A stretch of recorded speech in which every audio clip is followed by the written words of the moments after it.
The stock market is a collective of buyers and sellers of stock, sometimes called shares. Each individual stock not being a physical object of purchase, but a monetary investment representing partial ownership and claim to a business. Investing in the stock market to many can seem to resemble a gambling game, and the economically volatile times that have erupted over the past year have shed light on the not so well kept secrets of some of the world's most wealthy individuals. There's an old joke from the German Democratic Republic. So, a worker gets a job in Siberia, understanding that all of his mail is going to be read by authorities when he's there. So, him and his friends decide that when they write to each other, they will use blue ink when they are telling the truth, and they will use red ink when what they're telling is a lie. The first letter is received, and it's written in blue ink. And it says, "Everything is wonderful here. The grocery stores are always full, my apartment has running water, and a very nice heater. There's always the best Western films being shown at the cinema, and the girls here are gorgeous. The only problem is, they do not sell red ink." The red ink here symbolizes the tools necessary to achieve our goals, and it's this inability to obtain these tools that stops us from completing them. If this were the 20th century in the West, the old Marxists would want the means of production in the hands of the working class. But what does the average American who's lived their whole life under the American ideology in 2020 want for the working class? In June of 2020, Forbes reported on the unexpected soaring stock of Hertz, a company that had just filed for bankruptcy the month prior. Normally, stock like this would continue to decrease in value due to it being intrinsically worthless, according to Forbes. Many of the largest brokers began to question why so many people would flock to stock exchange and investments when in the United States, unemployment was at one of the highest percentages, reportedly as low as 13% and as high as 16%.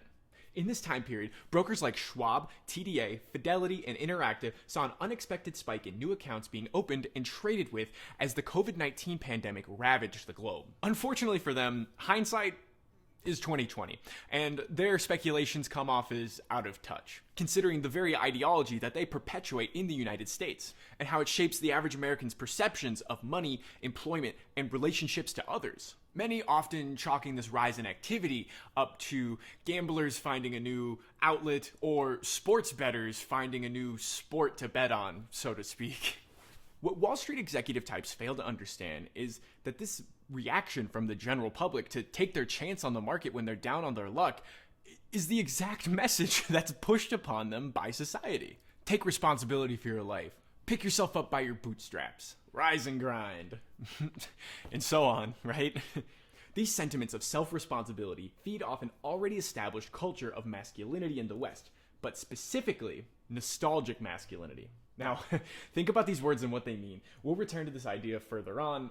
It's going to play a critical role. Having been, and currently still, a dominating tool in rallying many in the United States since the 1980s. With the advent of the internet and increased accessibility throughout the 1990s, we saw what was called the dot-com boom, bringing with it an entirely new speed in which to communicate and organize. Marxists across the globe reveled in the potential that this would have for bringing about the workers' revolution that they had dreamed about for over 2 centuries. But what actually happened, and what could have ever happened? As the old saying goes, every problem has in it the seeds of its own solution.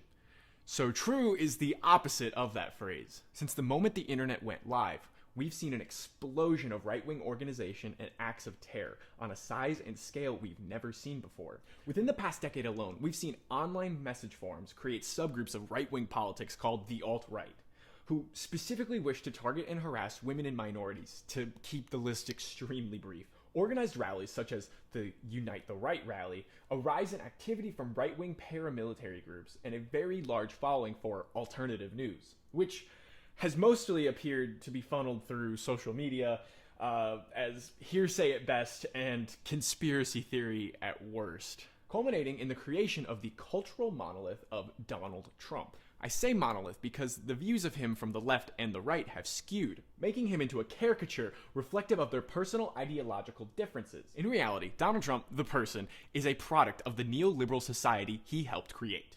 And if you hold yourself up as a Democrat, you may want to see him as the devil misogynist, a crony businessman giving all the good rich people a bad name. He now symbolizes the greedy, egotistical villain. And if you see yourself as a Republican, you want to see him as a smart, financially focused man who says things as they are. He may be misogynistic, but what does that have to do with politics anyway? Bill Clinton is still on the good side of the Democrats, right? He now symbolizes the tragic hero. And just like that, these two straw men before us have created a monolith, a person who is no longer a person, but an object that represents something we recognize as either a problem or a solution for our broken society. Let's get to the purpose of all of this.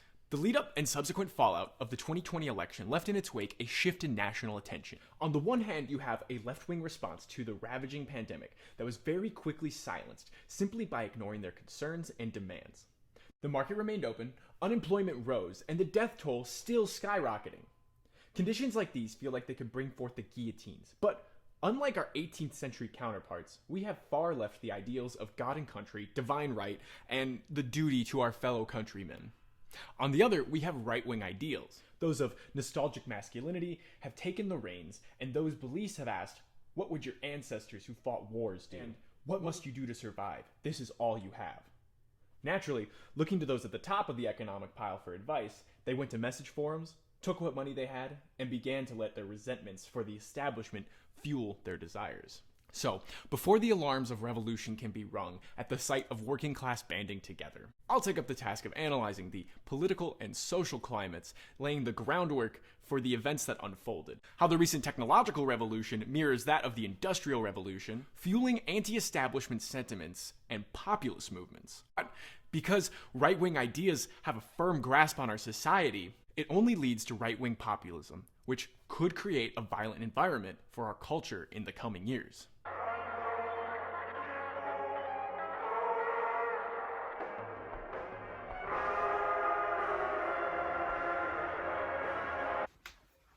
Oh yeah, put on that fresh sweater, cause it's cold. When analyzing the events of January 2021, it would be best for us to consider everything surrounding that led up to the major socioeconomic events that were rallied under the banner of populism. History is often given meaning retroactively, and it's through that lens which we should probably consider them. Using history as a tool, hopefully giving them greater magnitude to the events as they relate to us right now, and how they may result in the future. Money.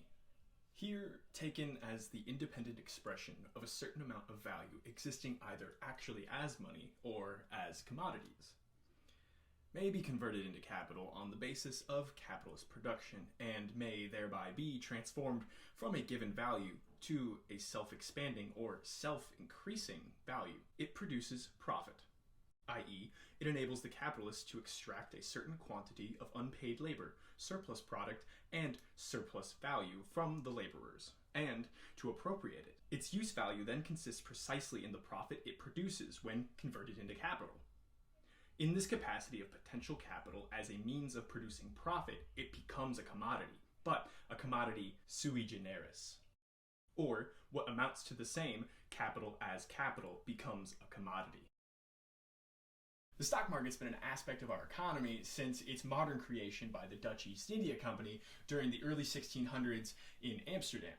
To raise their capital, the Dutch East India Company decided to sell stock and pay dividends of the shares to investors. This sent a ripple effect through Europe as more and more countries set up their own stock exchanges and more businesses were eager to go public. The excitement behind all the potential returns and accrued capital, unfortunately, made many go blind with greed as they poured more and more wealth into the market. Financial instability soon followed, and in 1720, investors started to pull from the markets in mass exodus. The problem being that no one was in the position to buy their stock, and the market crashed. As previously stated, the stock market's a form of exchange where investors throw their money in a sort of gambling arena, pitting the economic wealth of businesses in an industry against each other. But many day traders will try and convince you otherwise. Bradford Cornell, an emeritus finance professor at UCLA, measures the role of luck by comparing the greater dispersion of short-term versus long-term returns. His rationale is that when focusing on a given group of managers, the bigger range of their short-term returns is due entirely to luck. But there's another side to this betting game. As it makes sense to wager money on a winner, so to speak, what if someone were to make a wager that in hopes a company would depreciate in value? In 1822, Jacob Little, known as the Great Bear of Wall Street, started shorting stocks in the market, a process which requires borrowing stock from a company and selling it in hopes that the price of that stock will decrease. So, when you buy the stock back, you keep the difference for yourself. But seeing this negative kind of stock market betting makes sense when you think about the lengths that capitalism encourages those to be competitive. And the lengths those will go to remain competitive will often go past what seems common sense. I mean, say what you will, but being able to find a way to make profit off of someone else's shortcomings might not line up morally with what we expect, but within the goals of capitalism being to create as much wealth as possible, it's kind of genius. Shorting still, like every other investment strategy, is not without its own risk and economic contradictions. If you're watching this in early 2021, I'm sure you've heard and seen enough of this being subjected to explanations of economics and the stock market, not so dissimilar to what's happening right now. I'm sorry, it has a point, I swear. Okay, but I promise I will not be explaining any stock market strategies any further. This is all you need to know. And now that we understand the basics of what we need to know, we can go further into the political economy of January 2021. The fun stuff. On the week of January the 25th, 2021, stock prices for GameStop, AMC Theaters, and Nokia, just to name a few, started to see high volumes of investments. With the COVID-19 pandemic ravaging on and so many of these companies losing business to online sales, losing out to other competition, it seemed rather odd. Looking back, months prior in 2020, investment collectives had been using this as a perfect opportunity, so they started shorting stock as we discussed and defined previously. Being a relatively low risk by all strategic economic understandings, as all these businesses had been hit by either changing markets or pandemic restrictions, these collectives began the process of shorting these stocks. Meanwhile, online, since the beginning of the pandemic, many people had taken up day trading as a way to take a chance on the free market, gathering together on message boards, most prominently being r/Wall Street Bets, now infamous for being the face of small investors, or as pundits and commentators have branded them, the little guy. Forum users collaborated for months in day trading speculation and casual market research, leading some to discover leaked information that certain hedge funds were shorting stock. Redditors, as they are called online and by the media, began to slowly start buying up these stocks for months leading up to the market disrupting event that started the week of January the 25th. Culminating in the morning of January 28th with some of the stock topping out nearly at 1,600% increase. The internet and media were buzzing the entire week, talking in excitement about what this meant.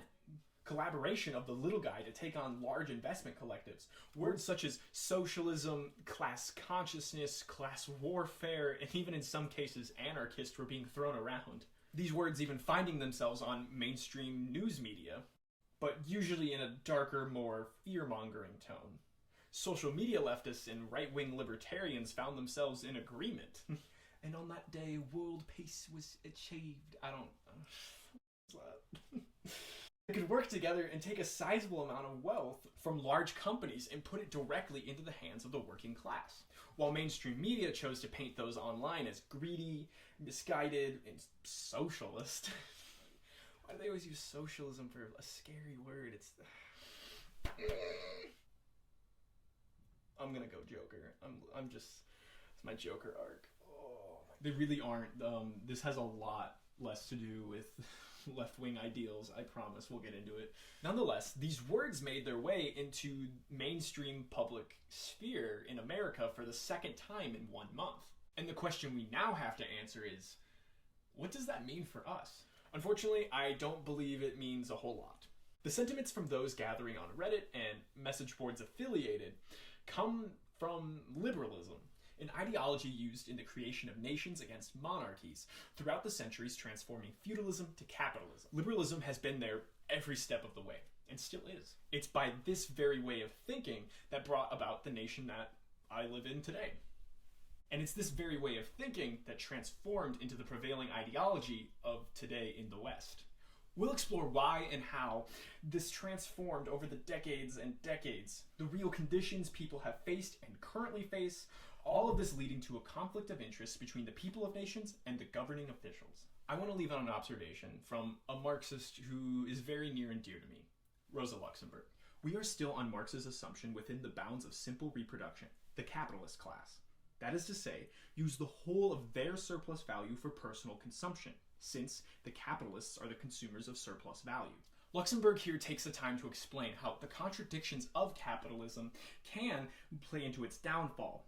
When you look further into how something like investments or stock exchange actually work, they really do more to reinforce and prolong the system rather than take it down.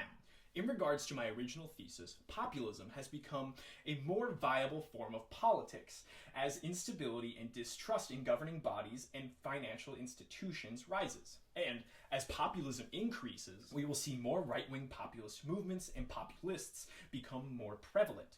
Specifically in the United States, the political spectrum is very skewed to the right, and therefore left-wing populism is dramatically more difficult to become influential outside of political minority factions. The leftist revolution will not be day traded. Economic ideals are still rooted in liberalism, but when we consider every aspect, how do social ideals hold up and compare?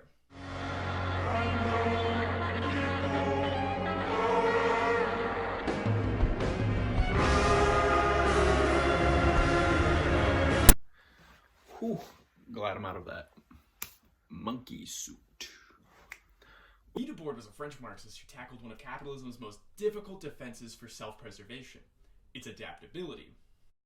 Extensively writing about how capitalism presents itself in a highly industrialized post-World War II society, such as the United States, coming to the idea that when enough accumulation occurs, it stops being a physical thing, but presents itself as images or spectacles. In the third chapter of his book, Society of the Spectacle, he specifically describes how capitalism has taken conflicting roles in our society, such as the bourgeoisie and the proletariat, or the ruling class and the working class, integrating and commodifying the struggle. As discussed previously, the excitement around the little guy fighting back against Wall Street gave many American leftists hope in class consciousness, some going as far as to even refer to this as class warfare. But what many forget is that things like this have happened before, and organization of working class individuals has happened on much larger scales in the past. During the 1960s, when Debord was writing The Society of the Spectacle, a new leftist movement was shaking France called the New Left Movement. Some of the very issues that we're seeing, Debord had already written about. Just as it presents pseudo-goods to be coveted, it offers false models of revolution to local revolutionaries. The bureaucratic regimes in power in certain industrialized countries have their own particular type of spectacle, but it is an integral part of the total spectacle, serving as its pseudo-opposition and actual support. Almost as if for the struggle and conflict to remain unchallenged, capitalism adapted to create these pseudo-conflicts. For those inclined to be class-conscious as kind of an outlet for them so that they can challenge the system and feel satisfied, but ultimately change nothing. Allowing the system to remain unchanged may seem like I'm describing like a sinister worldview, an orchestration of like a big scary other, whether it be quote-unquote incoming dog whistles, elites, shadow government, cabal, etc., etc. And I don't want to give like the feeling that whatever people do is in vain to, fight the system and whatnot. I just wish for those who do want to make change to look at the wider picture, look at our actions, consider the ends wanted, and if the means being used actually have the ability to accomplish those ends. But what does a wider look have to consider though?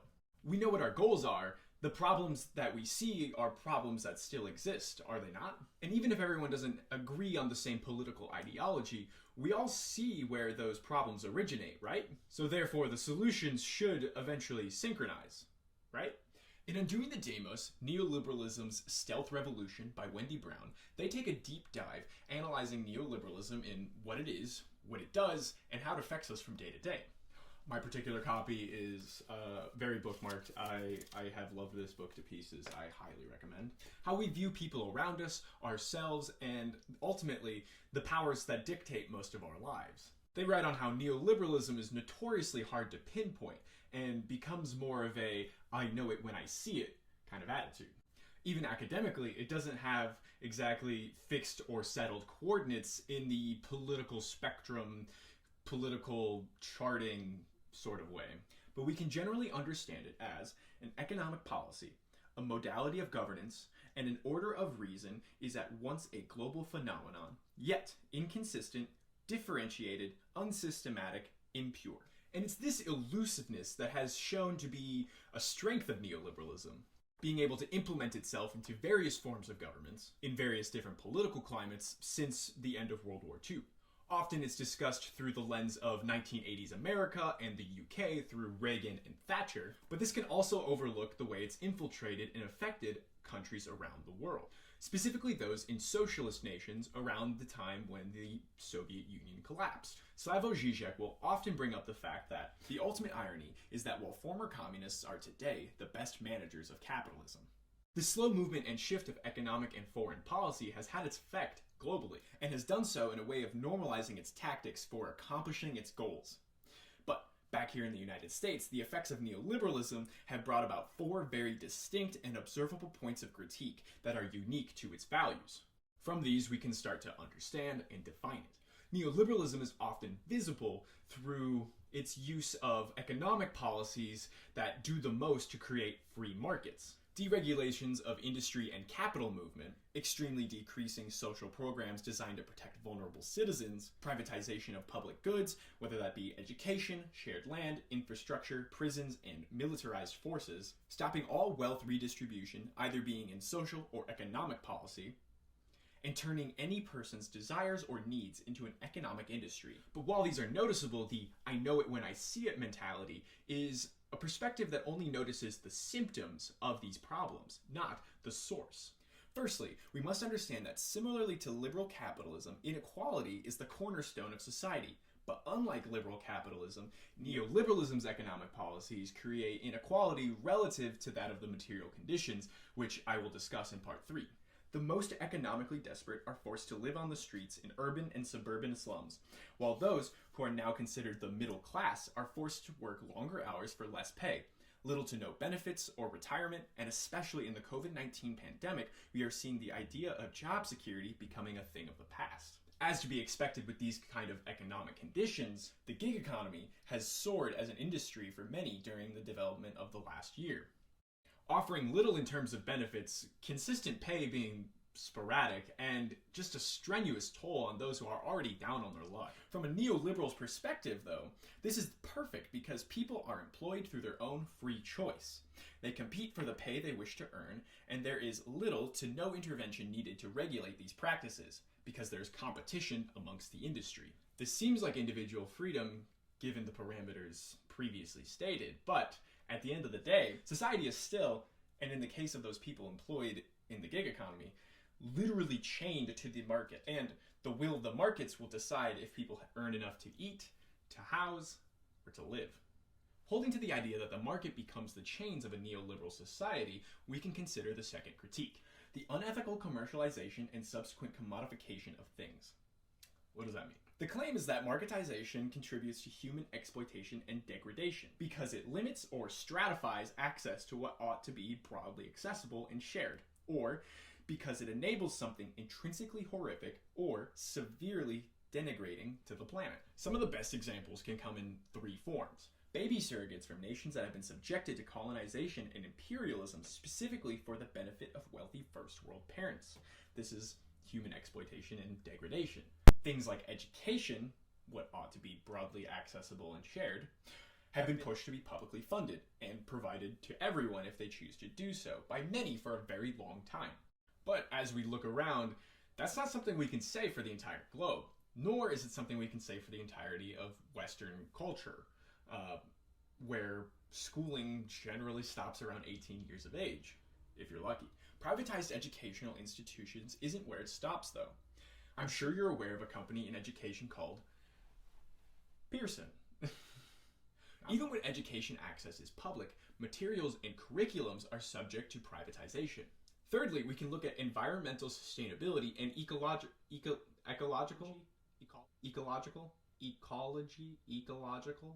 think it's ecological. You know what? Correct me if I'm wrong in the comments.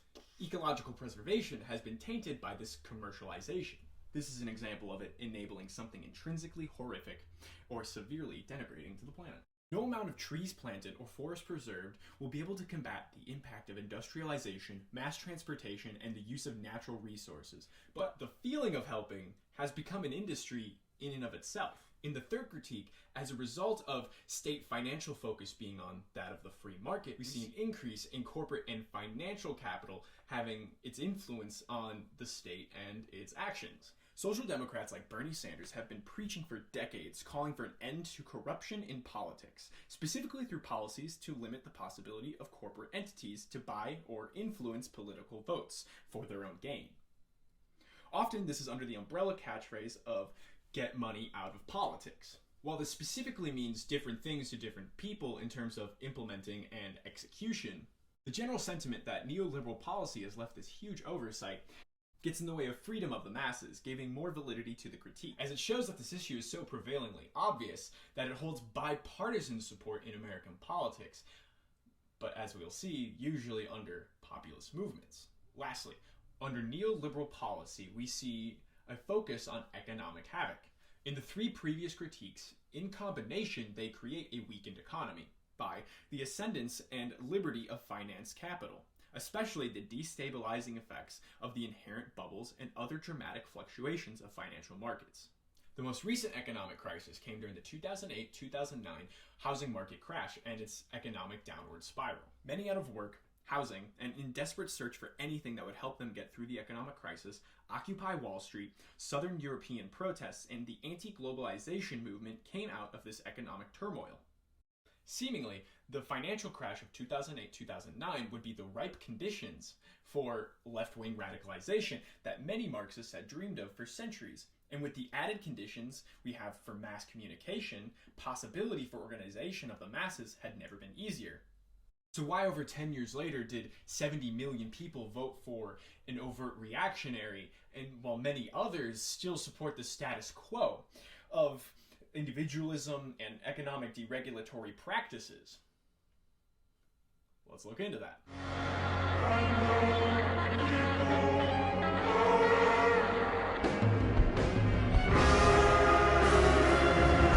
Wealth inequality is a pervasive problem worldwide. While other countries and regions have wider gaps than others, or have varying ratios between economic classes, the problems which stem from this fundamental inequality show themselves very similarly. Throughout the 1700s, we saw many of the great monarchies fall or severely diminish as the idea of absolute monarchy was questioned by people across the globe. With the inequalities overtly present in everyday society under feudalism, violent change in leadership was seen in many countries across the world, with revolutions being done by the peasantry and often led by wealthy landowners. This crucial oversight and structure led to what was known as mercantilism and then eventually capitalism. While the structure of society was changed and moved from a single bloodline of rulership to forms of liberal representative democracy, the dreams of many revolutionaries never came to fruition, as the very power structures that they sought to dismantle just reshaped themselves under different economic structures. The observations they made about the changes society had found itself undergoing have proven to stand the test of time, as economists and sociologists still have these texts in their libraries to this day. Karl Marx and Friedrich Engels undertook the task of analyzing these very power structures that had reformed themselves under a new economic structure, the contradictions they presented, the inequalities they created, and the liberation it barred people from. Now, in fear of giving the wrong impression, I do have to note that there were a great deal of thinkers who came up with similar ideas and conclusions, and it's likely humans would have come up with these regardless. To disregard the economic access and privilege of both Marx and Engels would be extremely hypocritical with what we are about to discuss. In the latter half of the 1800s, when the Industrial Revolution had integrated itself into Western society, mostly Western Europe and the United States, the same economic injustices that we saw during the rule of monarchs were still being observed and recorded as a reality for many people living during this time. In England, Engels compiled a book called The Conditions of the Working Class in England. Catchy title, I know. Here, he breaks down the lived experiences, the political landscape, and the inequalities of the working class in England. During the mid to late 1800s. A major concern of his dealt with the alienation of the worker, as well as the physical division of classes within society. Every great city has one or more slums, where the working class is crowded together. True poverty often dwells in hidden alleys close to palaces of the rich. But, in general, a separate territory has been assigned to it, where, removed from the sight of the happier classes, it may struggle along as it may. Separating people by their given voice in society, that being how much they're allowed by ruling classes to have an impact on the greater society, has occurred for a large portion of human history as far back as we've gathered together. But this was so much so that part of public health was dedicated to cleanliness, as conditions like these were recorded. Common lodging houses, too, are very numerous. The character of the houses and their guests is the same as in other cities. 5 to 7 beds in each room lie on the floor without bedsteads, and on these sleep, mixed indiscriminately, as many persons as apply. Because of living conditions like these, sickness and disease were rampant, especially for those who were most economically vulnerable. But Engels also observed the working class's feelings of entrapment or enslavement to their bosses as a result of the living conditions and working conditions, where the proletarian has no other choice than that of either accepting the conditions which the bourgeoisie offers him, or of starving, of freezing to death, of sleeping naked amongst the beasts of the forests. This can sound eerily familiar to the realities that many people face to this day. And while Engels wasn't the first to make these observations, his detailed documentation of Victorian England is invaluable, as long as we take into account the biases he may have had. What's more interesting, though, is that we have recorded accounts of very similar situations in other areas of the world, which tells us that these problems are more likely the symptoms of a larger issue.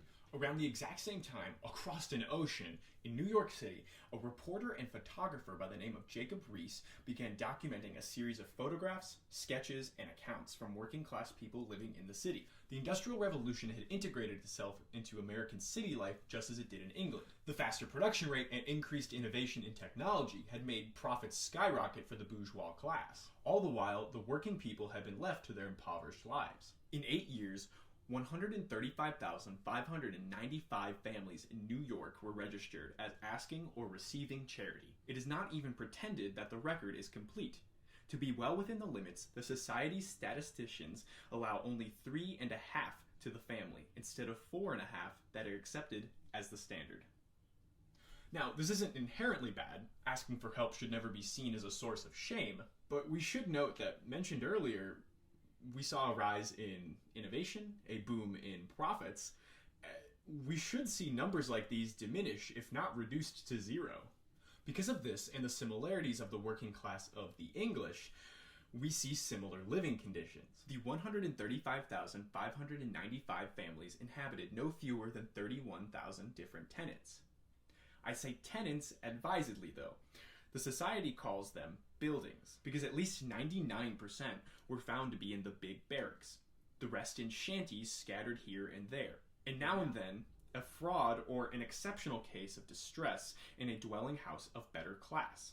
As time progressed, we see the living conditions increase, but we still see the same wealth inequalities, leaving the working class in the same crucial dilemma that Marx described as their chains. Fast forward nearly 2 centuries, and former economics professor at Harvard University, John Galbraith, writes his most acclaimed book, The Affluent Society, where he breaks down and dissects post-World War II societies, and how we can gain mass amounts of wealth in the private sector, the part of the national economy that the government doesn't control, and remain so poor in the public sector, the part of the national economy the government does control. And the same problems we saw throughout the Industrial Revolution still persist. For poverty does survive. In part, it is a physical matter. Those afflicted have such limited and insufficient food, such poor clothing, such crowded, cold, and dirty shelter that life is painful as well as comparatively brief. Charming. Understanding that this isn't just an issue of relative poverty, we can't deal with this as an issue of absolute. Galbraith discusses further how this actually continues the cycle of poverty, when those whose income falls behind that of their community, not being able to get themselves out of poverty due to falling behind the minimum needed within their communities, we can examine them through 2 theories of poverty, case poverty and insular poverty. Case poverty is commonly and properly related to some characteristic of the individuals so afflicted. but some quality peculiar to the individual or family involved mental deficiency, bad health, inability to adapt to the discipline of industrial life, uncontrollable procreation, alcohol, discrimination involving a very limited minority, some educational handicap unrelated to community shortcoming, or perhaps a combination or several of these handicaps, has kept these individuals from participating in the general well-being. Case poverty accounts for a majority of the stereotypical images of poverty. The trailer park communities, farmhouse families, or even just rural communities far outside the reaches of any metropolitan area. Insular poverty is a little bit harder to nail down, as it may manifest itself in larger groups of people and perpetuated through systemic failings, creating a new norm which manifests itself as an island of poverty. In the island, everyone or nearly everyone is poor. Here, evidently, it is not easy to explain matters by individual inadequacy. We may mark individuals down as intrinsically deficient in social performance. It is not proper or even wise so to characterize an entire community. The people of the island have been frustrated by some factor common to their environment. Poverty theories, such as case poverty that we first discussed, tend to be the focus of many, those looking to treat the symptoms as an issue of self-responsibility, oftentimes making it a formula for keeping the suffering of others from causing suffering to themselves. Since poverty is the result of the deficiencies, including the moral shortcomings of the persons concerned, it is possible to shift the responsibility to them. They are worthless, and as a simple manifestation of social justice, they suffer for it. This rescues those afflicted from the worst consequences of their inadequacy or misfortune. No larger social change or reorganization is suggested. Except, as it may be insufficient in its generosity, the society is not at fault.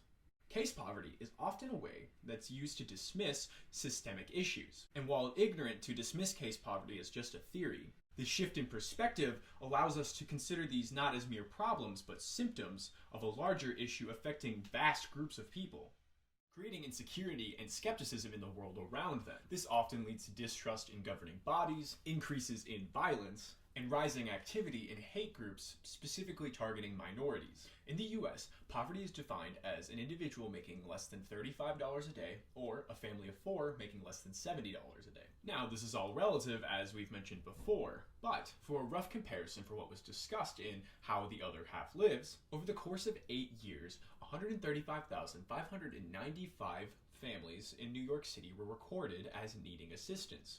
So we can approximate about 500,000 people in a city whose population was only 1.5 million were being driven to beg for food or accept it in a form of charity at some point during those 8 years, if not the whole time. With the data from the Charity Organization Society, we can see that in the city of New York, approximately 6.4% qualified for continuous economic relief, 24.4% for temporary relief to get out of poverty, and 52.2% needed only employment to get themselves out of poverty. Since the 1960s, the United States has tracked poverty based on poverty thresholds. And using this data, we can see that the last decade held an average unemployment rate of 6.24%, and people living below the poverty line at an average of 13.55%. Here, we can roughly see the similarities and differences in the data, where we've already come and where we possibly have left to go. Now, it's important to note that we should be as holistic as possible and consider not only every aspect, but how they collaborate and intertwine together. Wealth inequalities isn't the only thing that brings pressure on those living under it. As of time of filming, we are nearly 70 years from what marks the end of World War II.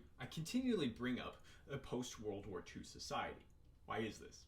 Because of the pivot, not only economically, but socially. This has occurred and shaped itself politically in the decades following the atrocities of the last World War. And we need to consider that many systems of oppression and authority will compete with each other, but also, when it's applicable, work together.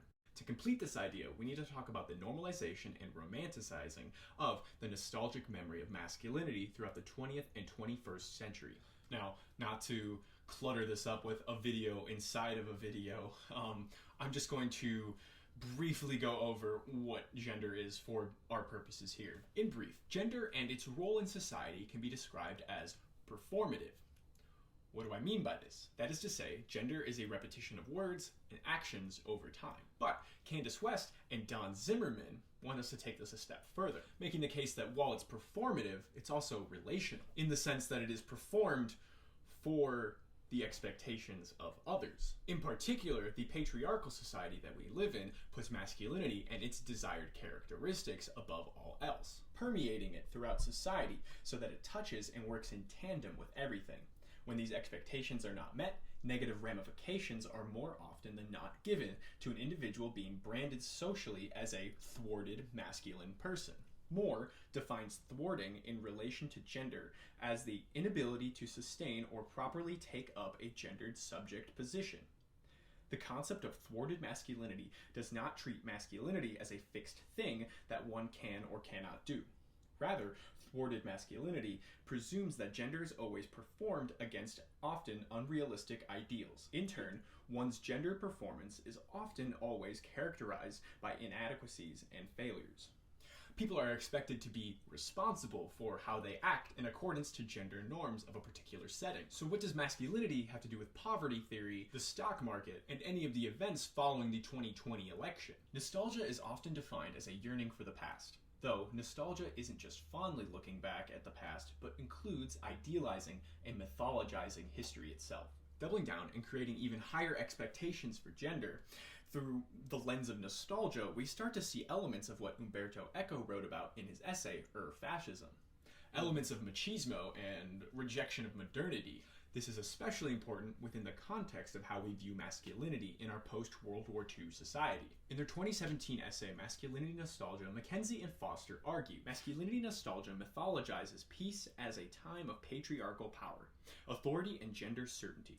Masculinity nostalgia is both the yearning for an idealized, secure, and peaceful time in which gender roles were presumed to have been clear and uncontested, and a quest to reclaim patriarchal power and authority, in contrast to the daily reminders that gender identities are measured against impossible ideals that one can never live up to. Masculinity nostalgia looks to a supposed perfect, peaceful time when, finally, one could successfully perform masculinity.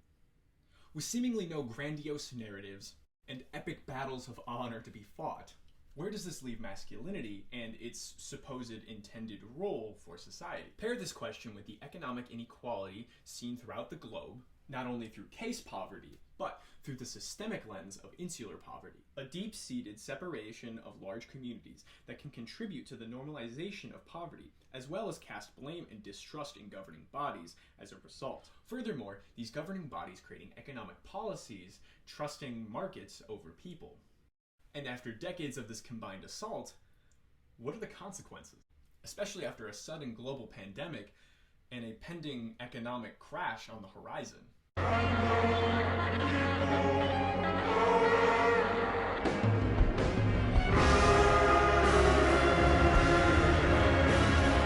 January 6, 2021 resulted in a breaching of the United States Capitol by various right-wing groups with goals that have been slowly revealed by federal agencies in the weeks following the riot.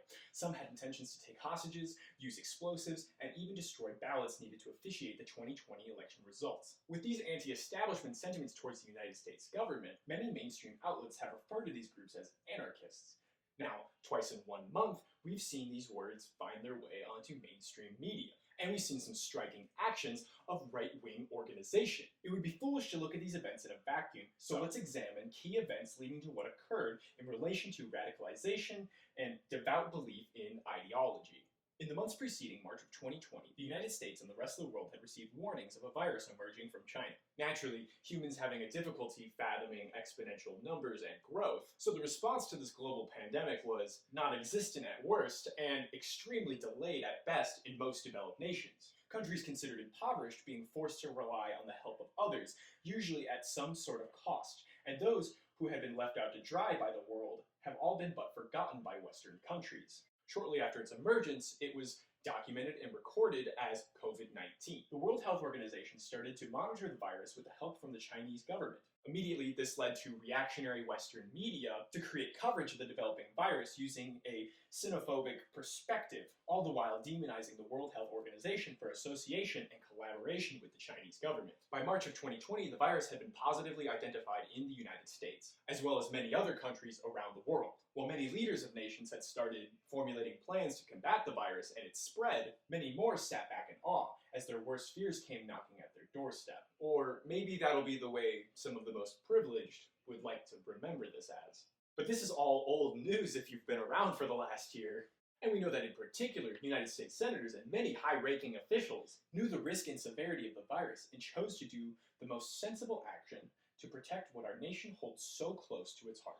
They quickly began moving their money, their investments, and their financial assets to protect themselves. With the information given to them about an upcoming virus, especially one that has the ability to disrupt an economy that millions upon millions of people have become accustomed to, in order to prepare themselves for the economic fallout that would surely follow. Not something anyone had really seen since the 2008-2009 crash. As the money started moving, the news started to break, and the pandemonium began to ensue. Grocery stores were left barren, gas stations started running out of gas, and unemployment started to skyrocket.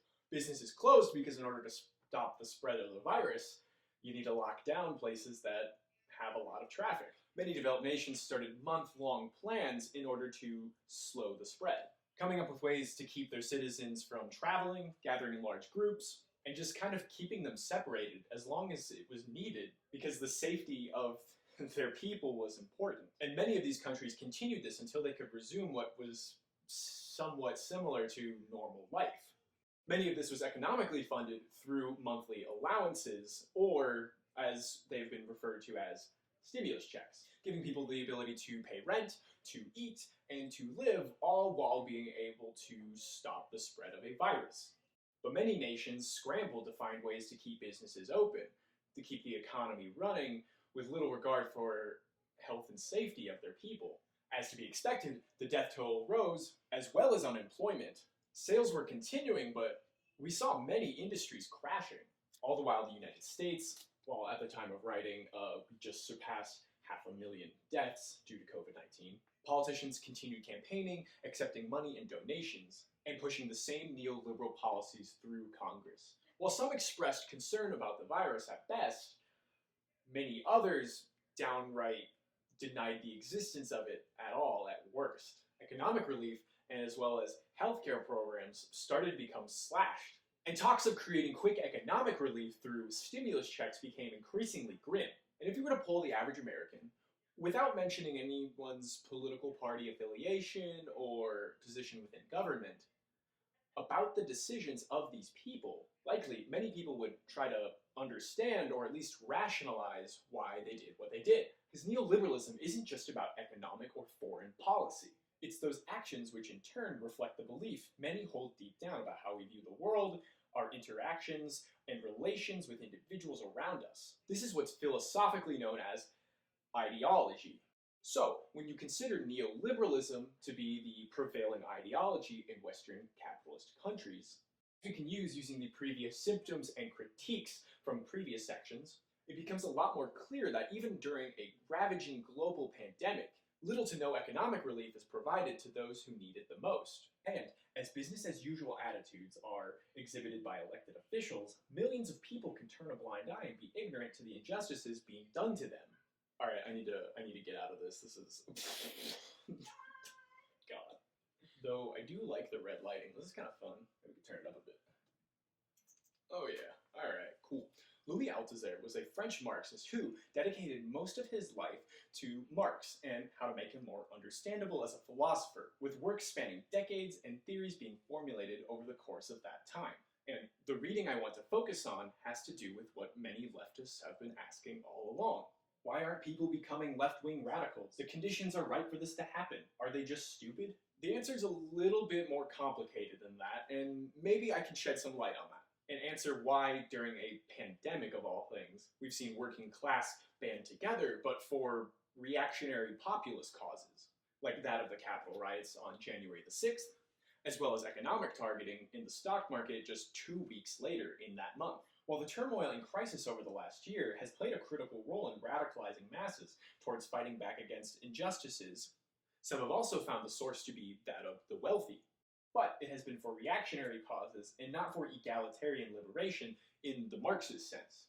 In the course of the last year, we've seen an increase in right-wing violence through organized militia and organization online and in person.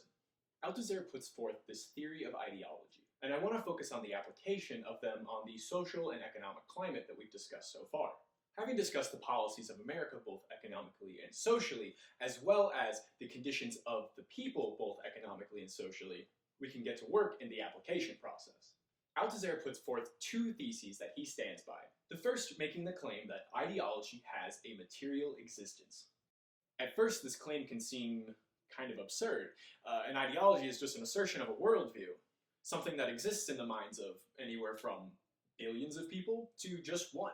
So how can that be a material object? To truly grasp this concept, we need to understand that Althusser was a staunch post-humanist. Without bogging down this video with another video, let's briefly cover what that means. Posthumanism is a way of viewing humanity. Any theory that is critical of traditional humanism and traditional ideas about humanity and the human condition.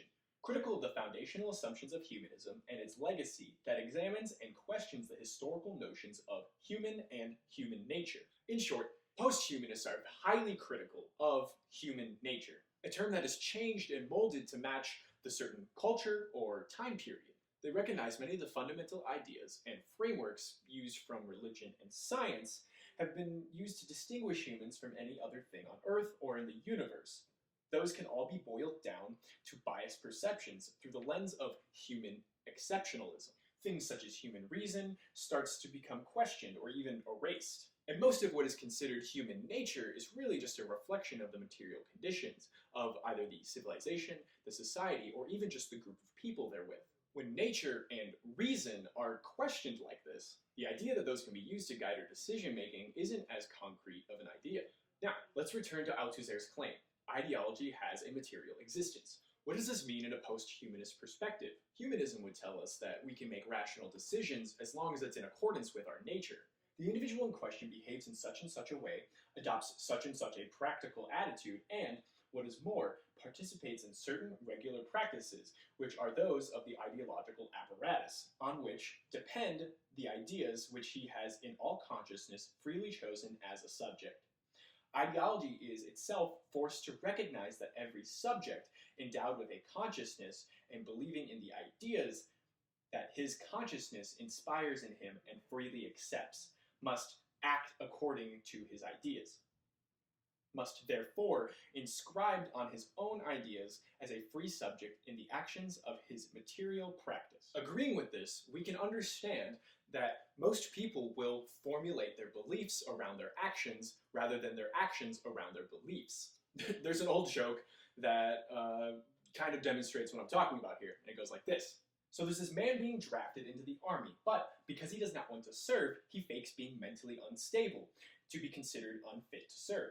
He chooses to demonstrate this by compulsively checking every single piece of paper he can get his hands on and loudly proclaiming, "No, this isn't it." When he's sent to the military psychiatrist, he starts looking at all the papers, still saying, "No, this isn't it." When the psychiatrist is convinced he really is mentally unstable, they write him a letter dismissing him from military service. The man looks at this piece of paper and gleefully claims, "This is it." And we can see from this joke that the material object finally affirmed his proclaimed beliefs. This circular way of viewing the world, by creating beliefs around actions, is what Althusser calls. By creating beliefs around actions is what Althusser is referring about. The circular way of viewing the world by attaching beliefs to actions is what Althusser is trying to get across when he says ideology has a material existence. Let's look at an example from a real interaction in 2017. Setting the precedent for the next 4 years of his presidency, specifically how right-wing authority, both in media and elected officials, will demonstrate this material ideology. Shortly after his inauguration, Donald Trump claimed that the United States murder rate was at a 47-year high, when, in contrast, the Uniform Crime Report from the FBI showed that the murder rate was actually at a near historic low. CNN's Alison Camerata challenged this claim on air by discussing it with the Trump administration's stand-in, Newt Gingrich. And the interaction went something like this. Violent crime is down. The economy is ticking up. It is not down in the biggest cities. Violent crime, murder rate is down. It is down. Then how come it's up in Chicago, and up in Baltimore, and up in Washington? There are pockets where certainly we aren't tackling murder. Your national capital, your third biggest city, but violent crime across the nation is down. The average American, I bet you this morning, does not think crime is down, does not think we're safer, but it is. We are safer, and it is down. No, that's just your view. It's a fact. These are the national FBI facts. But what I said is also a fact. The current view is that liberals have a whole set of statistics that theoretically may be right, but it's not where human beings are. But what you're saying, but hold on, Mr. Speaker, because you're saying liberals use these numbers. They use this sort of magic math. These are the FBI statistics. They're not a liberal organization. They're a crime-fighting organization. No. But what I said is equally true. People feel more threatened. Feel it? Yes, they feel it, but their facts don't support it. As a political candidate, I'll go with how the people feel, and let you go with the theoreticians. This interaction is a perfect example of what I was just discussing. Both people are exemplifying the political ideology they are attached to. On the one hand, we have Camerata, the liberal status quo, against Gingrich, the conservative reactionary. While both are starting with the same thing, they're both coming to the table with a different argument. And it's this fundamental misrecognition that we want to focus on. While Camerata becomes the surrogate for liberalism, looking to data published as her material object, that violent crime, more specifically murder rates, are down when measured against other years, Gingrich becomes the surrogate for conservatism, using the emotional state of Americans to back the choices made by the president. Something that's less measurable than data or statistics, but if we consider Althusser, not less relevant. If ideology is material, as Althusser claims, the emotions of the masses does hold weight, as it'll perpetuate the actions of those who believe it. Now, after the statistics are stated, Gingrich decides to counter this by stating that larger cities are not seeing this decline as the rest of the nation. Camerata counters this by bringing up that this is cherry-picked evidence, and we're looking at the national statistics. It doesn't hold weight as an empirical claim. At this point, the first gotcha has happened. Gingrich now changes his approach in asserting his ideology and brings the ball to his court, bringing to light the importance of how Americans feel. That safety is more about the feeling of security rather than actual numbers. This is where Camerata says the data doesn't match what you're saying, and he says that's just your view. And it's at this point I just want to scream, yes! Because it's at this line we almost see ideology recognize itself. Both are using words that have seemingly lost meaning given no ideological context. Safety is the big one being used here especially. The important takeaway isn't about who's right or wrong. They both are. When arguing between significantly increasing police spending in areas predominantly populated by Black, Indigenous, and people of color, or increasing spending at an accepted rate in areas predominantly populated by Black, Indigenous, and people of color, your best bet is to abolish the police. But I digress. It's that the ideology that they both entered with, they both exited with. And the only thing that changed was the interchangeability of empirical arguments and idealistic arguments. And once it was recognized that they were both arguing for very different ideas, data for crime or feelings of safety, it concludes with a near realization of ideology itself. Slavoj Žižek, who uses ideas Althusser put forth on ideology, goes further and would say that this is the split subject. Everyone runs into this contradiction between what they know and what they believe. What is acceptable to show and what can only be known through coded language and slips of the tongue. Both agree that what the other is saying is true, but it doesn't match their ideology. So no matter how factual either of them may be, it goes against either of them to follow through past this recognition. When a subject looks at their world, they can create beliefs to give explanation to what they do and why they do it. Concluding this on two key ideas, Althusser says, there is no practice except by and in an ideology, and there is no ideology except by the subject and for the subjects. This leads into Althusser's main thesis and what's going to tie all of this together. Ideology interpolates individuals as subjects. Alright, so what does that mean? Althusser uses this as a definitive interpretation of what was previously stated. There is no ideology except by the subject and for the subjects. Ideology is kind of a hollow thing. It only exists as long as it's created by people and created for those people. Without the subject, ideology would not exist. But in turn, this also means that without ideology, subjugation does not exist. And that's kind of the scariest part.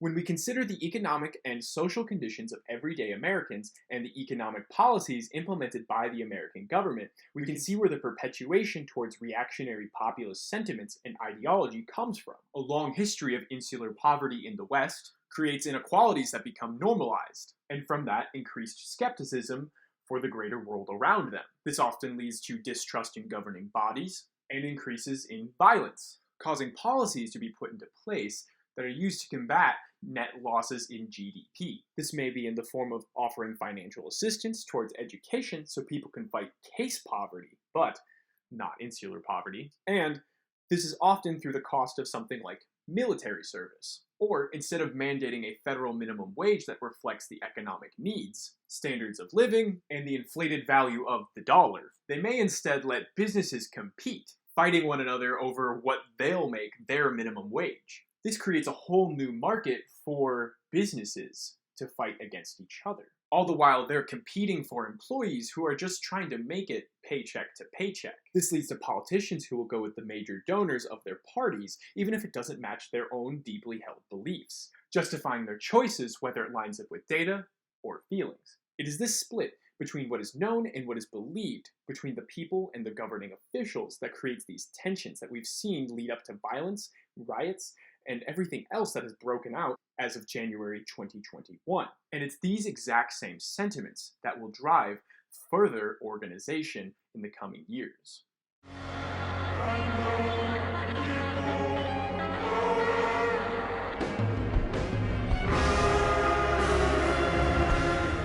Right-wing populist movements are a result of the neoliberal ideology that rules most capitalist nations today. As Zizek would refer to the split subject, we can use this to examine movements in the same way. Both the Capitol rioters and the stock market organizers use very similar language, such as reclaiming rights, freedom, and justice. And here lies the language of neoliberalism. It holds these words in high regard, but the beliefs held by the individuals executing these acts shows that they aren't interpreting these words in the same way. And it's this fundamental misrecognition that online leftists are mistakenly trying to co-opt. The stock market actions were more subtle. Anonymity of online action has to contribute to this. But when examining the language used and the actions carried out, we can all trace this back to the split subject of neoliberalism. On the one hand, we have the known, the conscious, or the accepted. This is those reclaiming rights, freedom, justice. And on the other hand, we have the unconscious, the belief, the deeply held. And it's this unconscious that executed the acts of anti-establishment beliefs. We can view neoliberalism as a split subject, one of conscious liberalism and the other of unconscious anarcho-capitalism. The accepted known and the held belief. Through this contradiction creates a misrecognition where motives seem unclear by the use of shared language. This is where both the media and the masses get the interpretation wrong. Most will look at either the language or the actions to justify the position they choose to critique or praise, when in actuality, neither give the full picture of what's going on ideologically. Right-wing populism isn't a crusade for democracy, nor is it a fight for justice. It is the product of and execution of neoliberalism. Markets represent individual freedom and therefore are the highest law of the land. And the government is at fault for hindering this. The ideas of freedom, democracy, and justice only hold value as long as they uphold this crucial tenet.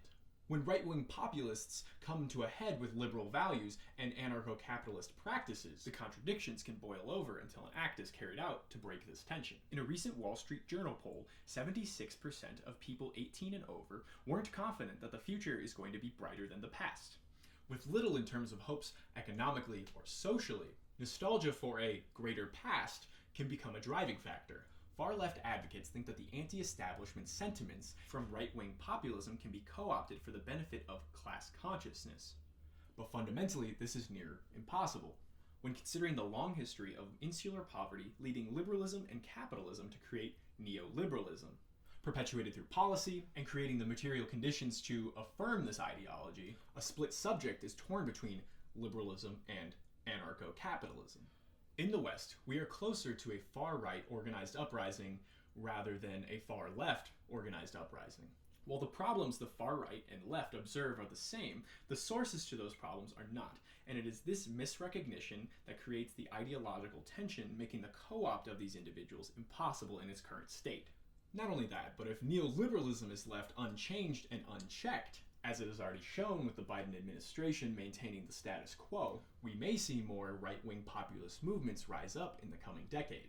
The coming wealth inequality is certain to follow the COVID-19 global pandemic, perpetuating the cycle of anti-establishment and populist movements. Right-wing ideas still have a tight grip on our society, both economically and socially, and trying to co-opt this after the events have occurred won't work. Beliefs are shaped by actions, and if the actions have already been committed, trying to convince them that those actions actually mean something else than what they already believed will not work. The double reflection of actions matching your beliefs, and vice versa, is a strong driver of ideology that most will go their whole lives misunderstanding or not even considering. The real hope here lies in the possibility of bringing to light the recognition of ideology, realizing our own instances, as well as having those conversations with others. As Zizek concludes in his book, The Sublime Object of Ideology, he accepts ideology in its utter, meaningless idiocracy. He keeps open the gap between ideology and its symbolization. The subject is subject only insofar as he presumes himself as absolute through the movement of double reflection.